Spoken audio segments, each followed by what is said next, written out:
어떤 본문을 보면서 저도 너무 어려워서 좀 통과, 그리고 설교 안 하고 좀 다른 본문으로 이렇게 설교를 했으면 좋겠다 싶어져요.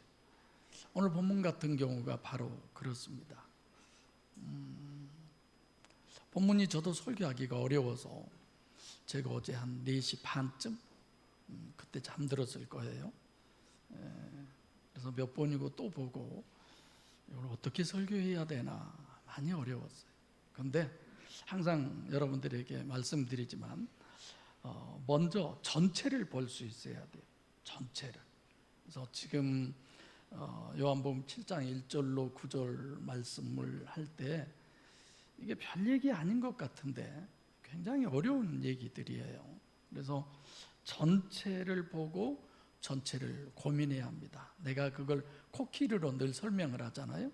코끼리 코만 만져보면 코끼리는 이렇게 생겼구나. 만약에 소경들이 코끼리 다리를 만져보면 코끼리는 기둥처럼 생겼구나.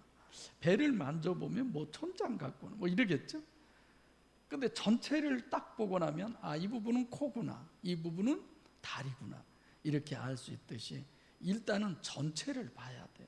전체를 봐야지 어느 한 부분만 딱 보고 그것만 얘기를 하다 보면 이제 이상하게 성경을 해석하게 되고, 그러다 보니까 이미 죽었던 그 문모씨 이런 사람들은 내가 예수님 동생이다, 또 형이다, 내가 하나님이다, 내가 하나님 어머니다, 이런 얘기를 하는 거죠.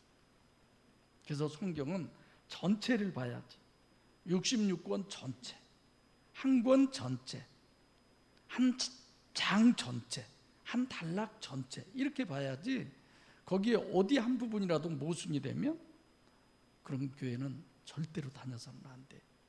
큰일 나죠. 그래서 7장 1절은 사실 요한복음 3장 1절부터 6장 71절까지 여기에서까지 끝나고 이제 새로운 시작이에요. 그러니까 말씀드렸잖아요. 6장 71절까지 그 두 문맥 전까지 계속 예수님이 로고스로 얘기하셨다가 이제 마지막에 와서 레마로 얘기를 하셨죠. 그래서 거기서는 성령 소유하심이 영생이고 구원이다.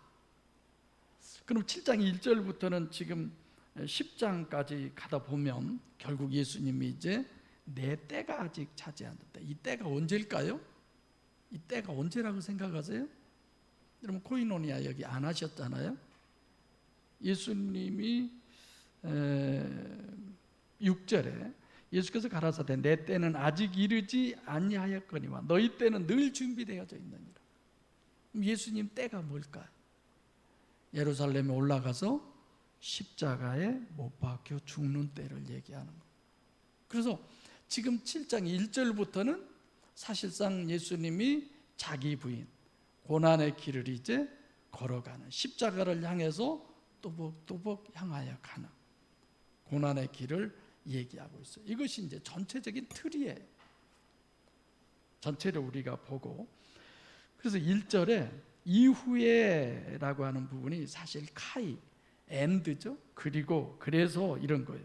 앞단락을 전제로 해서 본문을 봐야 된다, 이런 거죠. 그러면 요한복음 3장 1절부터 6장 71절을 전제로 해야 됩니다. 이후에 예수께서, 그렇죠? 예수께서, 여기에서 예수는 이제 육신의 예수가 아니에요. 호예수예요. 하나님 예수예요. 생명과라고 내가 그렇게 표현하죠. 생명과다 그렇게 표현하는 것도 여러분들이 어려워할까 봐서 창세기 3장에 그들이 선악과를 따먹고 그 다음에 어떻게 해요? 생명과를 따먹으면 영원히 살 수 있어요. 근데 선악과 따먹고 난 다음에 생명과를 못 따먹게 화형검과 그룹들과 두루 도는 화형검으로 그걸 막았잖아요. 생명과를 못 따먹게. 주님이 지금 그 생명과로 오신 거예요. 그래서 나를 먹어라, 나를 따먹어라. 그래서 제가 창세기에 있는 생명과를 지금 주님으로 그렇게 여러분들에게 설명을 합니다. 근데 그 생명을 어떻게 먹어라? 오도독 고도독 먹어라. 이 말은 정말 실체다. 이건 보이지 않는 하나님이지만, 무감지 무지 무의식의 하나님이지만 실체다. 그 하나님을 정말 너희 속에 영접해라, 소유해라. 우리가 삼겹살 먹을 때 그 오돌뼈 있잖아요. 진짜 실감나게 그런 것처럼 그 하나님을 네 안에 영접해라. 할렐루야. 이 얘기를 실감나게 하신 거죠. 그래서 결국은 천국 구원의 이것이 절대적인 문제가 성령으로 거듭나야 된다. 그리고 이제 두 번째로는 둘의 신학이에요. 같으면서도 다른 것. 같은 것 둘도 아니고 다른 것 둘도 아니에요. 같으면서도 다른 것을 우리에게 설명합니다. 예를 들면 갈릴리와 유다, 같으면서 다르잖아요. 주님의 때와 너희의 때, 그러니까 너희의 때와 주님의 때가 다른 것을 말해요. 때는 같지만. 그 다음에 똑같은 명절인데 너희의 명절과 이 명절도 달라요. 그래서 오늘 본문은 초막절을 정립해 주고 있습니다. 그렇잖아요. 유대인의 명절인 초막절이 가까운지라. 초막절 여러분들 인터넷 쳐서 보셨습니까? 하나님께서 유대인들에게 지키라고 하는 명절이 세 가지가 있어요. 유월절, 초막절, 그 다음에는 초실절, 이렇게 되죠. 이 세 명절은 전부 다 이중 명절이에요. 예를 들면 유월절이라고 하는 것은 유월절과 동시에 무교절이라고도 그래요. 우리 같으면 명절, 설, 보름, 또 추석 이러듯이, 추석 그러면 한가위, 보름 그러면 정월 대보름, 그런 유형이 아니에요. 전혀 다른 의미의 명절이 함께 끼어 있는 거죠. 또 초실절이라고 하는 건 한자 그대로예요. 실과가 맨 처음에 맺히는 그런 때. 그러니까 이스라엘이 유월절로 출애굽을 하고 나서 77절, 7일씩 7번, 77은 49, 그 다음 50일을 얘기하는 거죠. 그 50일이 지난 후에 시내산에서 하나님에게로부터 십계명, 계명을 받은 것을 기념하는 겁니다. 사실 초실절하고 상관이 없어요. 날짜로 계산하면 전혀 다른 이런 부분들이죠.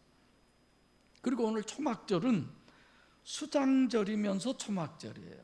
수장절은 추수감사절이나 마찬가지예요. 초막절은 그럼 어떤 거냐? 이스라엘 백성들이 광야에서 40년 동안 지내면서, 우리로 얘기하면 그냥 집도 없이 천막 치고 텐트 치고 아주 어렵게 사는 그런 때, 밤에는 불기둥이 없으면 살 수가 없고 낮에는 구름기둥이 없으면 살 수가 없는 그 시절을 생각하면서 초막절을 갖죠. 그래서 여기 첨단 가끔 다니다 보면 서림교회 텐트 처치 이런 것이 있더라고요. 어떤 의미로 그렇게 하는지는 모르지만 혹시 내 생각에 초막절 이런 의미로 저들이 그러지 않는가 이런 생각도 해봅니다. 그래서 초막절에 관한 건 2절에 유대인의 명절이 가까워서, 유대로 다른 사람들이 다 올라갑니다. 명절 때면 성전에 가서 남자들은 하나님 앞에 보이라고 그랬잖아요. 이건 절대적인 거예요. 그래서 2절에 유대인의 명절인 초막절이 가까운지라 초막절을 엄청 강조하죠. 그래서 본문은 첫째 1절에서 시작된 것이 앞까지 정립해 놓은 이런 부분으로 본문을 생각하고, 두 번째로는 둘의 신학을 정립하고, 세 번째로는 초막절이 핵심이다. 이렇게 해서 본문을 봐야 됩니다. 자, 그럼 하나님께서는 명절을 하나로 해 놓으시지 않고 왜 다 둘로 해 놨을까? 유월절, 그럼 유월절이 뭐예요? 이스라엘 백성들이 애굽의 종살이로 하고 있다가 10번째 재앙을 통해서 마지막 그 10번째 재앙을 할 때 임방과 설주에 피를 바르지 아니하면 거기에 죽음의 사자가 들어가서 다 죽였잖아요. 근데 이스라엘 백성들만 아무도 죽이지 않고 거기서 이제 해방돼서 나오는 그 유월절인데, 또 무교절이라고도 해요. 그날 누룩 없는 떡을 먹는, 초실절도 칠칠절, 초막절은 또 수장절, 이렇게 함께 연결이 돼 있어요. 근데 우선 하나님의 사역은 이런 거잖아요. 하나님이 직접 이 땅에 강림하셔서 직접 인간과 함께 하시고 직접 역사하셔서 인간을 구원하는 것이 유일신의 사역이에요. 유일신의 목적이고, 근데 아무리 유일신이 그렇게 역사를 해도 구약시대에 눈에 보이지 않으니까 안 믿는 거야. 안 믿어져요. 하나님이 이렇게 하셨다 저렇게 하셨다, 안 믿어져요. 저는 지금 김정희 성도님 이렇게 와 계시지만 하나님이 보내셨다라고 저는 그렇게 생각을 해요. 김정희 성도님 주변에 예수 믿는 사람들 많이 있죠? 아는 사람들도 있고 또 가까운 데 교회도 있고, 근데 여기까지 저는 분명히 하나님이 보내셨다. 저는 그렇죠. 안 보이지만 그 믿음이 제게는 있는 거죠. 그래서 하나님이 보이도록 아담 후손을 위해서 오신 것이 성육신하신 메시아.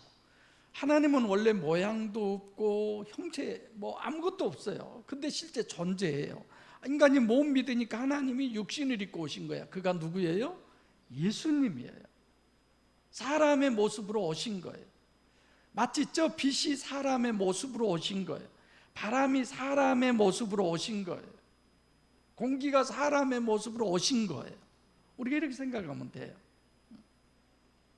그래서 우리는 안 보이면, 안 들리면, 내가 감지가 안 되면 못 믿는 우리 때문에 하나님은 그렇게 오신 거죠. 그래서 신인 메시아도 당연히 유일신의 구원의 방법으로 인간을 구원하러 오신 것입니다. 근데 그 신인 메시아의 사역도 역시 이 명절이 둘인 것처럼 두 가지 사역을 해요. 다 제가 말씀을 드렸죠? 그럼 구약에는 어떻게 사역을 하셨느냐? 육신과 세상을 구원하는 사역을 했어요. 그래서 제가 아까 기도할 때 하나님께서는 3년 6개월 동안 가뭄이 들었으니 어떻겠어요? 먹을 것이 없어. 마지막 밀가루 조금하고 기름 조금하고 해서 빵을 아들하고 같이 해 먹고 이제 죽을 날만 기다리려고 그러는데 하나님의 사자가 와가지고 그 빵을 나한테 먼저 해달라고 그러죠. 이게 말이 되는 소리입니까? 있을 수 없는 얘기지만 왜 그냥 항상 성경을 보면 왜? 저 그 생각을 하잖아요. 아니 해달라고 하지 말고 밀가루도 좀 더 많아지게 하고 기름도 많아지게 해서 자 우리 이거 갖고 해먹자. 그러면 좋잖아요. 근데 그걸 마지막 빵 하나 만들어서 먹고 죽으려고 하는 사람이 그거 만들어서 놔줘, 내가 먹을 거야, 이러는 거예요. 얼마나 갈등이 심하겠어요. 이왕이 하나님이 역사하시려면 좀 그런 거 없이 하시면 얼마나 좋아. 그죠? 근데 하나님은 그럴 수 있는 사람에게 역사하시는 거예요. 할렐루야. 주가 쓰시겠다 하라 그 말 한마디에 아무 소리 없이 자기 나귀를 내놓을 수 있는 사람에게 주님은 보내신 거예요. 구약은 이렇게 육신과 세상을 구원하는 사역을 하셔요.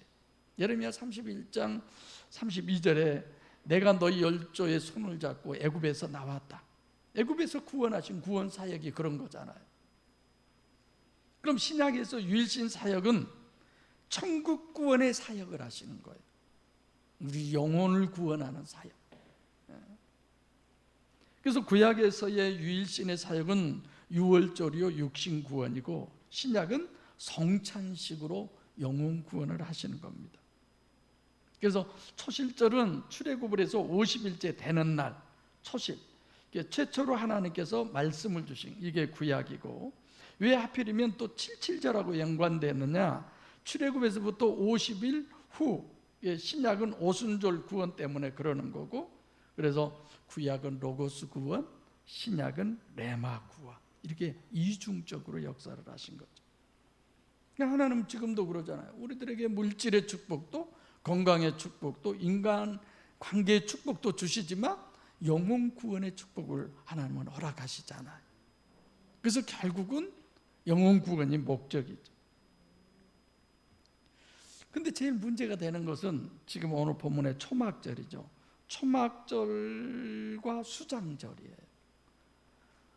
초막절은 아까 내가 설명했던 것처럼 광야에서 집도 없고 아무것도 없는 데서 그냥 움막 같은데 이런 삶을 살아가는 그때 자기 부인의 어떤 의미라면, 지금 수장절은 추수감사절이에요. 농사를 지어서 풍족하고 모든 것이 풍성한 이 두 절기는 서로 맞지가 않는 절이에요.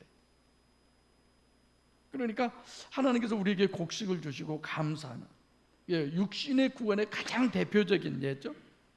초막절은 광야에서 초막을 지었던 것을 너희들이 잊지 마라. 그 어려웠을 때를 잊지 마라. 힘들고 어려웠던 때를, 그런 의미로 주신 거죠.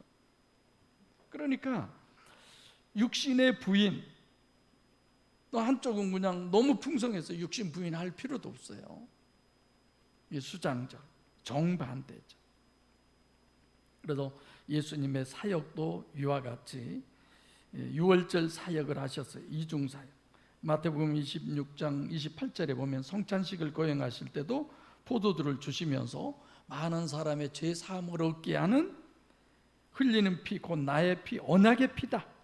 그래서 구약에서의 육신구원의 사역, 떡을 떼어 주시고 성찬식, 생명과죠, 영혼구원, 이렇게 둘로 얘기를 하죠. 자, 초막절도 지금 설명드렸지만 수장절이라는 것은 바로 추수감사절인데, 이건 육신의 사역을 위해서 주신 거잖아. 우리 육신에게 필요한 그런 거 보면, 예수님과 이렇게 비교해 보면 예수님이 오셔서 육신을 위해서 한 것이, 가장 육신을 위해 한 게 뭐였어요? 신유사역. 물론 오병이어나 칠병이어도 있지만 신유사역이죠.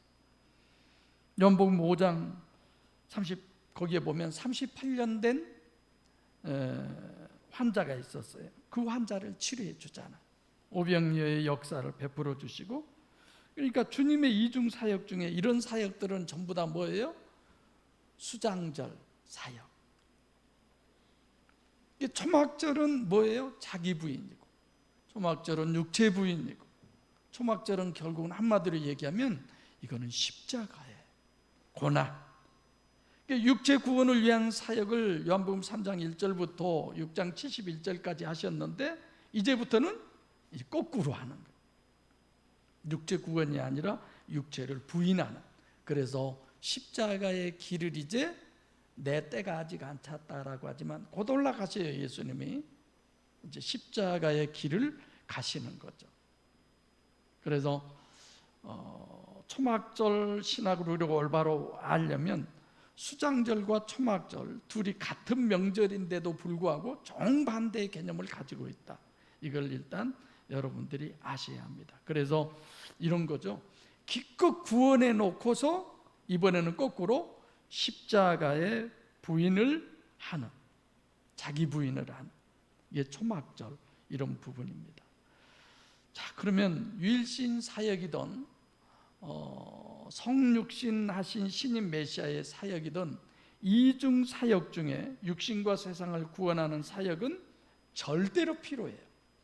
그런데 문제는 육신과 세상을 구원하는 사역이 어느 한계를 더 넘어가면 안 되는 겁니다. 이게 굉장히 중요한 거죠. 여러분 생각해 보세요. 예수님이 겨우 30여 세를 사시고, 그리고 공생애를 몇 년 사셨어요? 3년 살으셨어요. 그리고 요한복음 19장 30절에 다 이루었도다라고 얘기합니다. 주님은 반드시 육신은 있어야 돼요. 아담 후손을 위해서 육신을 입고 오신 거죠.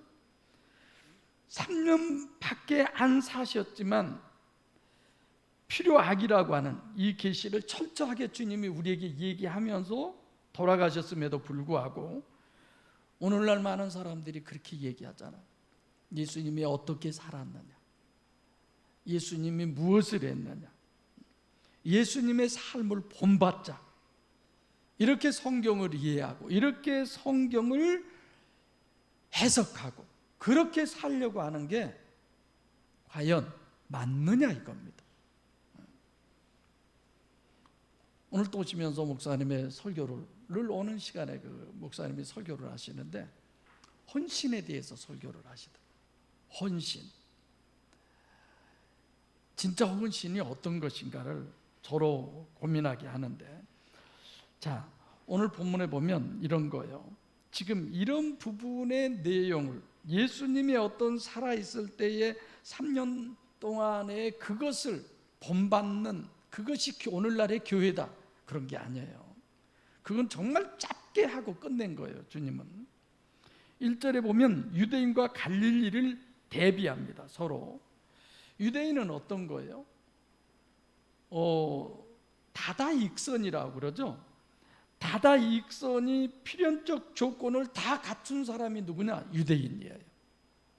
자, 유대인과 지금 본문에서 갈릴리 사람 이 부분을 얘기하려고 그러는데, 하나님이 유대인은 하나님이 택하셨어요. 그리고 출애굽을 시켰어요. 그리고 말씀도 다 주셨어요. 그리고 철저하게 광야 40년 동안 훈련도 시키셨어요. 다 있어요. 하나님이 할 수 있는 건. 근데 유대인들은 그렇게 보면 누구보다도 더 하나님께 철저하게 선택, 교육, 훈련 다 받은 사람들이니까 하나님이 육신으로 오신 예수를 잘 섬기고 그분의 뜻을 잘 따르려고 하는데, 오늘 주님이 뭐라고 그래요? 그들이 나를 어떻게 하려고 그런다? 죽이려고 한다는 거예요. 왜 그럴까요? 그리고 본문은 이 사람들은, 갈릴리 사람은 이방인이라는 거예요. 이 유대인들은 그 사람들하고 상종도 하지 않습니다. 예수께서 오병이의 표적을 행하시고 영의 실제성을 정립해 주시는 것은 갈릴리에서 하셨어요.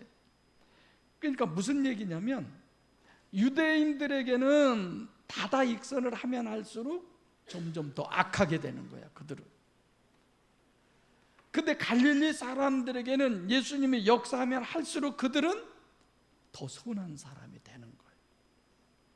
참 이런 부분이 아이러니하죠. 예수님이 역사하면 할수록 유대인들은 더 악한 사람이 되고, 예수님이 역사하면 할수록 갈릴리 사람들은 더 선한 사람들이 되는 거죠. 그래서 유대인들은 점점 육을 세우는 쪽이 되고, 주님은 십자가의 길이요 육을 부인하는 게 초막절이다, 이걸 얘기하는데, 초막절은 주님은 십자가의 길이 되는 거고 우리에게는 육신을 부인하는 길이 되어야 합니다. 할렐루야. 그래서 결론부터 말씀드리면, 요한복음 3장 5절에서 요한복음 6장 71절까지 성령으로 거듭나는 거예요. 그리고 7장 1절부터 요한복음 10장 24절까지는 물로 거듭나는 십자가의 길이에요. 물과 성령으로 거듭나지 아니하면 물의 과정. 그래서 요한복음 전체는 뭐냐? 요한복음 3장 5절이에요. 성경 전체의 핵심이 뭐냐? 요한복음 3장 16절. 하나님이 세상을 이처럼 사랑하사. 대부분 이렇게 생각하지만 요한복음 3장 5절이 구원의 절대적이고, 성경 66권을 한 구절로 얘기한다면 요한복음 3장 5절입니다. 할렐루야. 그것이 하나님의 목적이고 하나님의 뜻이고 하나님의 소원이고, 그것이 여러분들과 저의 이 땅에 태어나서 우리의 목적이고 꼭 이루어져야 할 일들입니다. 이 일이 이루어지시기를 축복합니다. 그래서 그 증거는 지금 요한복음 7장 1절부터 9절에 초막절로 시작이 되는 거예요. 첫 단추예요. 이제 또 첫 단추. 그래서 예수님께서 요한복음 10장 40절에 다시 요단강 저편 요한이 처음으로 침례 주던 곳에 가시니 거기 거하시더라. 요한의 침례로 가는 거죠. 침례도 두 가지예요. 예수님이 받으라는 성령 침례는 물에 들어갔다가 죽어서 새 사람으로 태어나는 겁니다. 새로운 사람. 그런데 요한의 침례는 뭐예요? 자기 부인의 침례를 얘기하는 거죠. 그래서 요한복음 10장까지가 죽는 것이고, 이제 요한복음 11장에 무슨 사건이 일어나요? 죽은 지 나흘이 된 나사로를 예수님이 다시 살리셔요. 그래서 이제 거기서부터는 부활장으로 이어져 가는 거죠. 자, 오늘 본문은 초막절이니까 물로 거듭나는 것에 그 신학을 정립하라고 하는 게 오늘 본문 말씀이에요. 자, 3절에 그 형제들이 예수께 이르되, 여기서 그 형제들은 원래 예수님의 형제들이에요. 천주교에서는 예수님의 형제들이 뭐 이복이니 뭐 이종이니 이런 식으로 얘기하죠. 아니, 실제 예수님의 형제들, 주님의 형제들이에요. 예수님이 큰아들로. 그래서 주님의 형제를 강조하고, 근데 이것도 전번에 말씀드렸지만 주님하고 가장 관계가 없는 사람은 누구예요? 어디 얘기해 보세요. 관계가 없는 사람? 이방인. 주님에 대해서 잘 알아야 될 사람은 누구예요? 백성. 점점 좁혀와 봅시다. 주님에 대해서 조금 더 잘 알아야 할 사람은 또 누구예요? 백성 중에 유대인. 더 알고 믿어야 될 사람은 누구예요? 제자.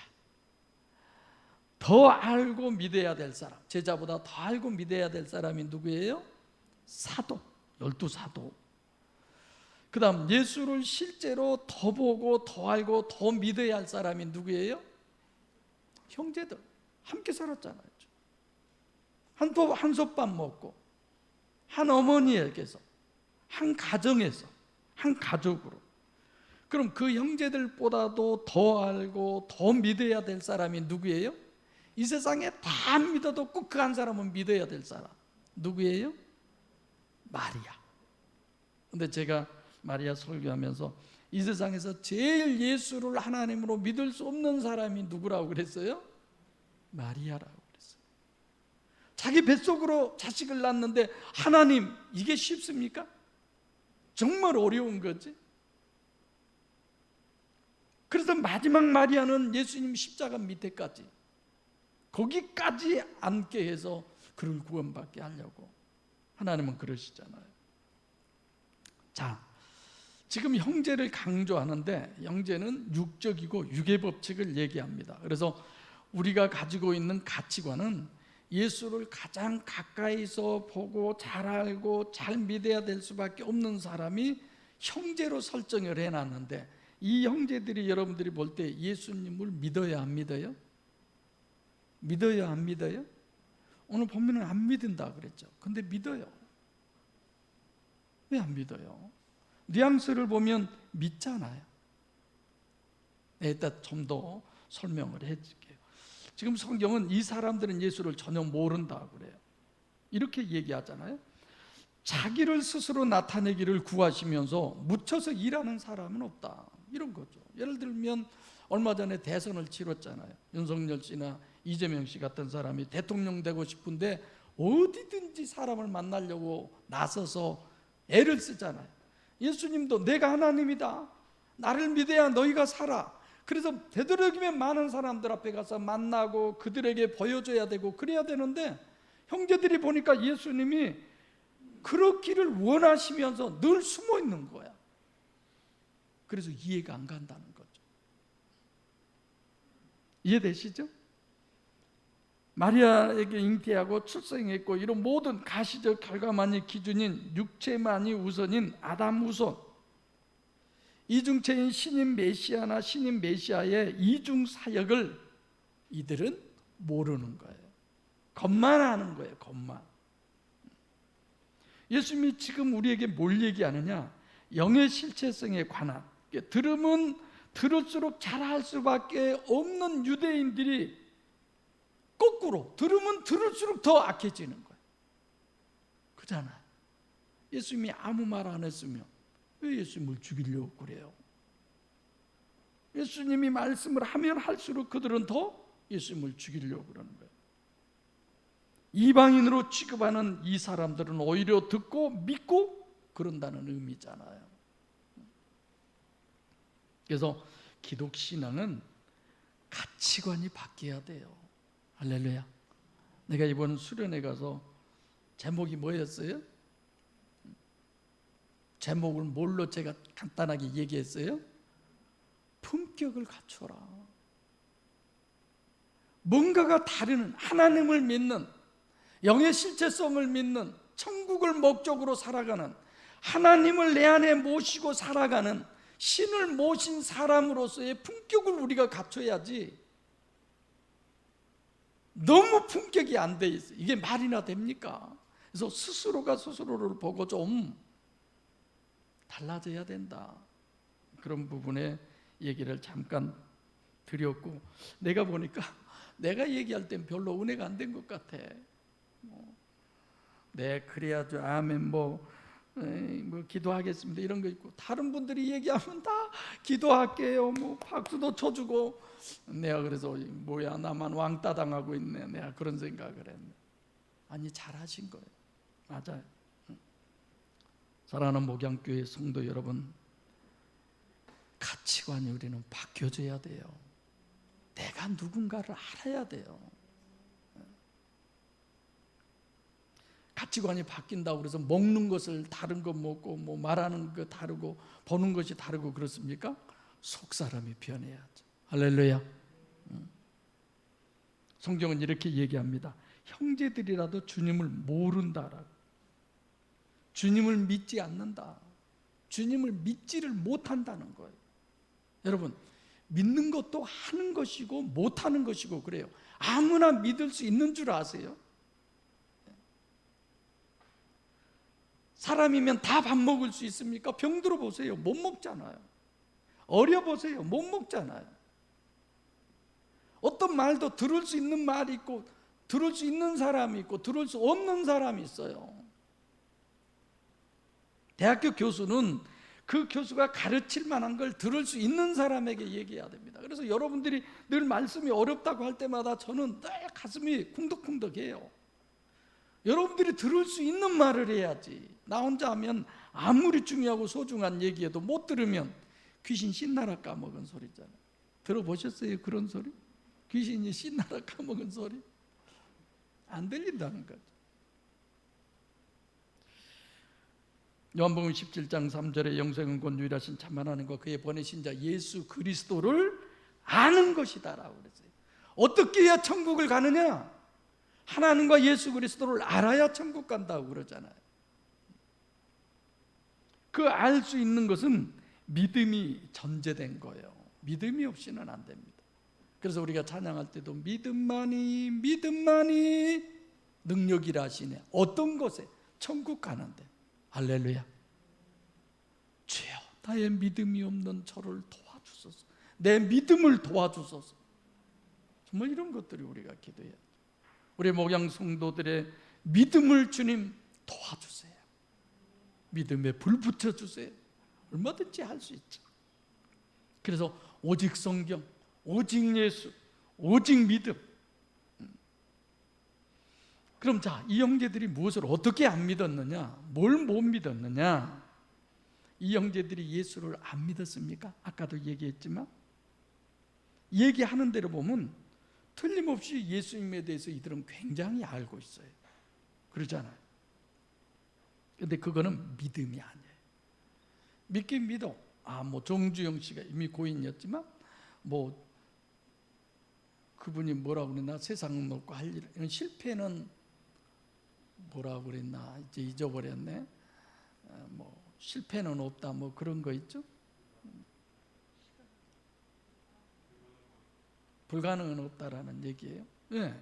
또 그분의 그 아산병원에 가서 보니까 진짜 훌륭한 사람이고, 아마 대한민국을 먹여 살리기 위해서 하나님은 그 사람을 세웠나 이런 생각도 들던데,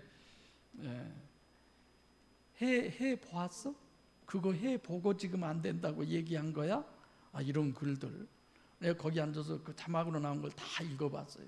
그리고 정중 씨에 대한 그 작은 내용의 그런 책자들도 있어서 새롭게 제가 읽어봤어요. 야, 참 대단한 사람이다. 그 사람 믿어요.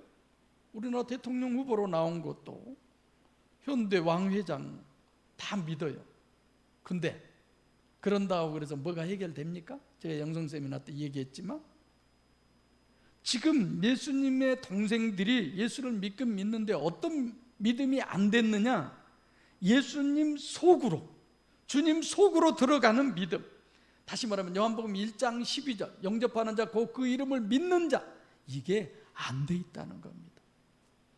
오늘날 교회에 나와서 앉아 있어도 장로, 목사, 권사 별의별 직분을 다 가지고 집을 팔아서 하나님의 성전 건축한다고 거기에다 드리고 수도 없이 헌신봉사 충성한 사람들이 예수를 믿긴 믿는데 형제들처럼 이 믿음을 가지고 있는 사람들이 수두룩해요. 그들에게 여러분과 저를 보내서 만나는 역사가 있으시기를 바랍니다. 그 믿음 아무 소용없어요. 아무 소용없어.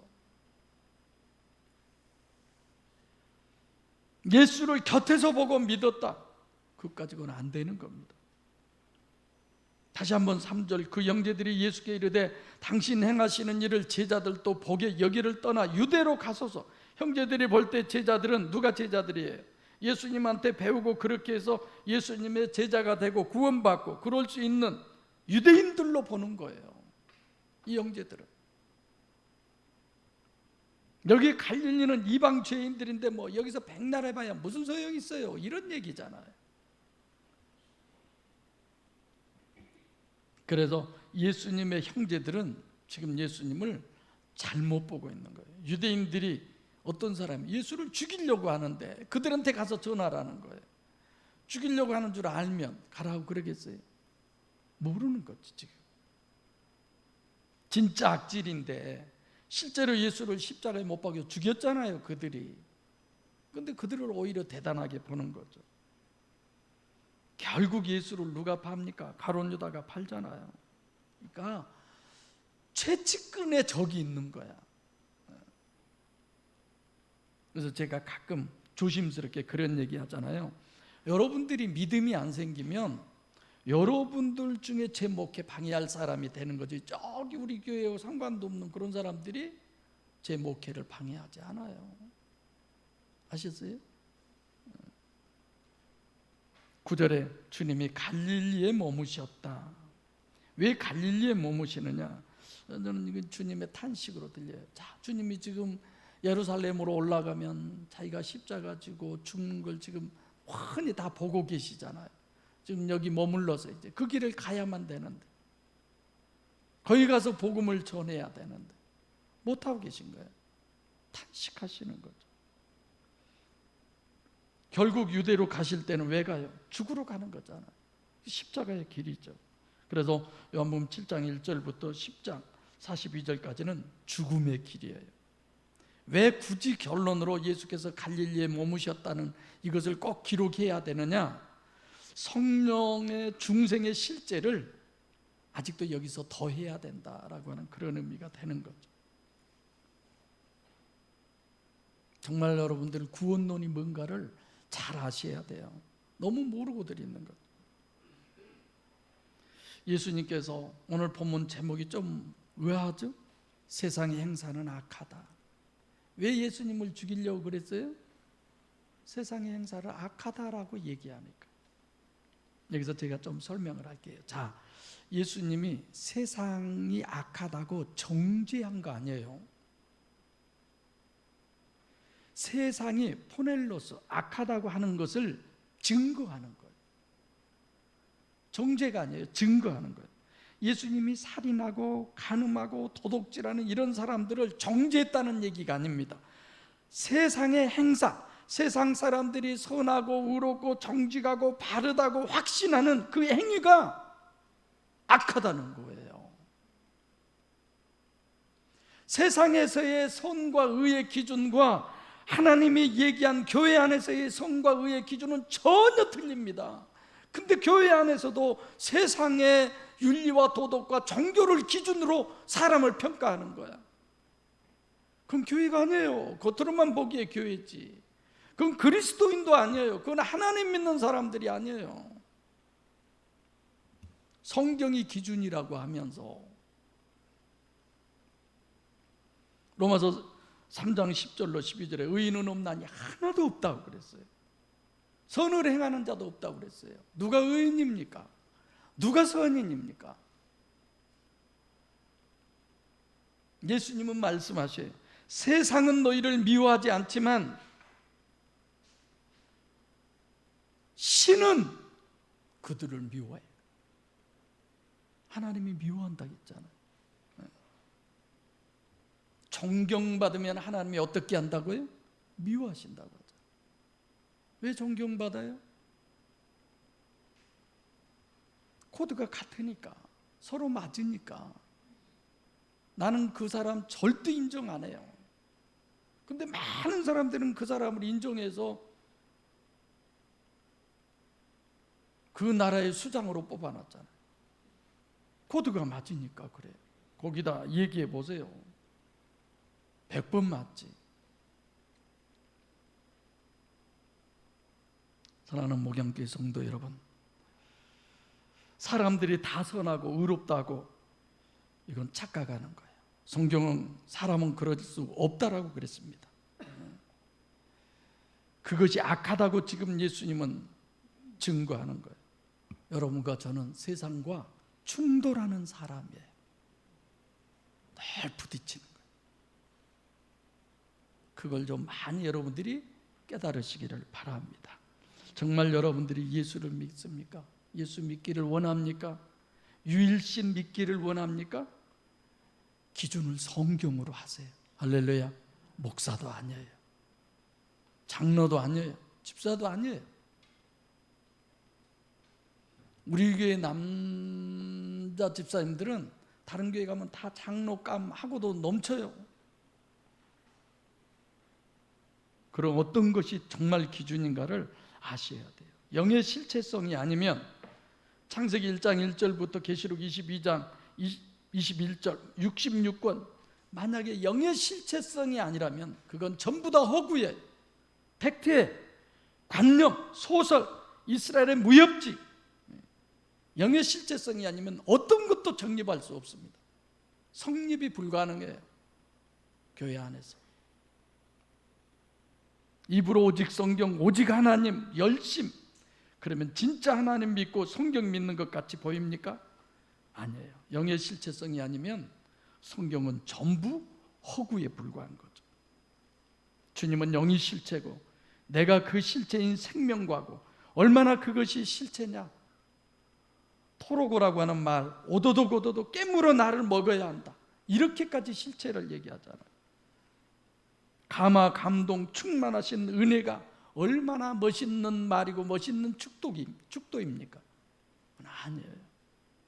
미사 여구만 늘어놓는다고 그래서 설교 잘하는 거 아니에요. 사랑하는 성도 여러분, 저는 이 시간 설교하면서도 원합니다. 하나님, 우리 성도들과 저에게 영의 실체성에 대한 믿음이 더하게 해주세요. 하나님이 원하는 그 분량만큼의 영의 실체성에 믿음이 있게 해주세요. 구원의 이름만큼의 영의 실체성이 우리에게 있게 해주세요. 그 믿음이 우리에겐 정말 필요한 거죠.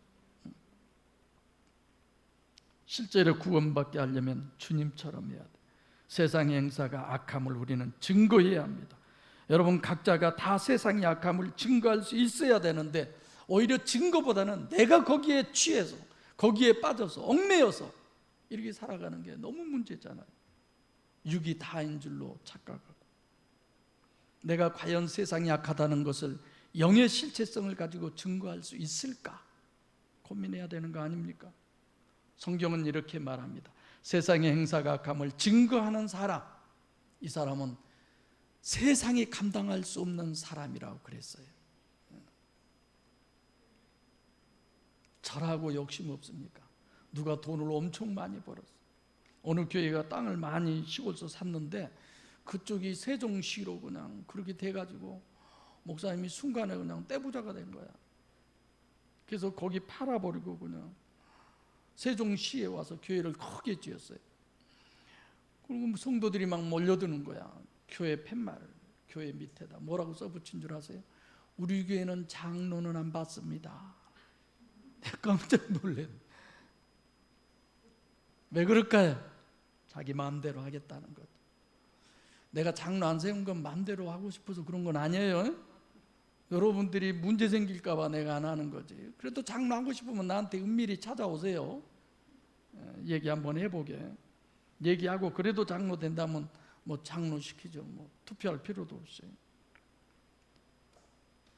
그렇게 돼 가잖아요. 그런 부분으로 얘기 들으면 하나님 왜 안 줘? 신학교 요양원 왜 안 줘? 진짜 목적이 우리는 하나님 목적인데 이런 거 많아요. 그런데도 또 제정신이 오면 주여 이대로도 감사합니다. 이만큼도 할렐루야. 뭐 그렇죠. 정말 마지막 때에 세상의 악함을 증거할 증인으로 여러분과 저를 세우셨어요. 할렐루야. 그래서 세상이 감당할 수 없는 믿음의 자녀로 육신과 세상을 주님처럼 승리하시고 천국의 영광을 주님과 함께 누릴 수 있는 여러분과 제가 되기를 간절히 소원합니다. 기도하겠습니다. 소리신 아버지,